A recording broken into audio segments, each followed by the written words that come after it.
Turning to campaign 2020 now, President Trump will visit Metro Atlanta next week. White House sources telling The Hill the president will speak at the UPS Hapeville Airport hub. The president is expected to announce a new rule that the White House says will expedite the environmental review of the I-75 lane expansion project. The president's visit comes as Georgia polls show he's really losing ground to Joe Biden. CBS 46 political analyst Dr. Rashad Richey joining us live. Rashad, good to see you. And let's talk about some of these latest poll numbers that have former Vice President Biden up by several points over President Trump. What's going on here? Is Georgia really in play? Well, I think if you ask a Democrat, Georgia is in play. If you ask a Republican, it is not. But the poll numbers are the poll numbers. And remember this, Rick, poll numbers are not predictions. They're simply snapshots of the current sentiment of voters. While they are credible, this is a scientific poll, it does not mean that the voter will not fluctuate when the election time is here. Remember, in Georgia, you will have roughly 3 to 4 times of an increase of voters than you had in the primary election. So you're going to have a massive turnout, and this is going to be a hyper election where anything is possible. So is it possible for a Joe Biden victory in Georgia? Of course it is. Is it likely? Not really. Georgia is still solidly a Republican state, but moving toward that purple-blue marker.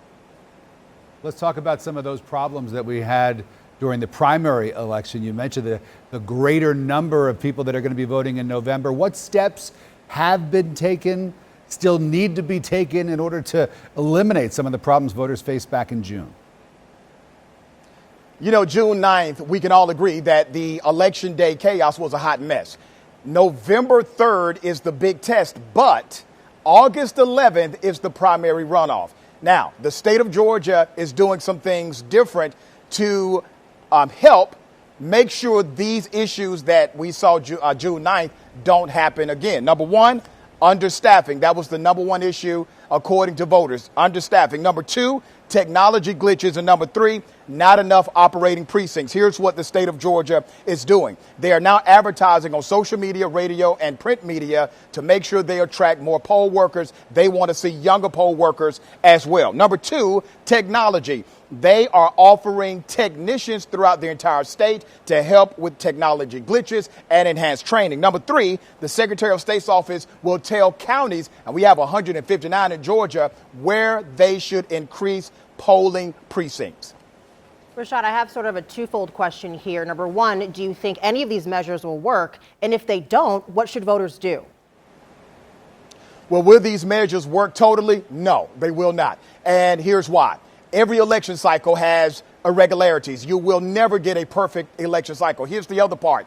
By law, the Secretary of State in Georgia cannot mandate the county boards of election to actually work with these initiatives. It has to be voluntarily collaborated, and some of these election board supervisors are already saying that they think the Secretary of State is not doing enough. As far as what voters can do, if you're planning to vote in Fulton County and you want to vote on election day, here's what you can do. Bring a picnic basket and a snack because you're going to have a long line. To avoid the potential of those long lines, make sure you vote early and vote by way of absentee. That's my advice.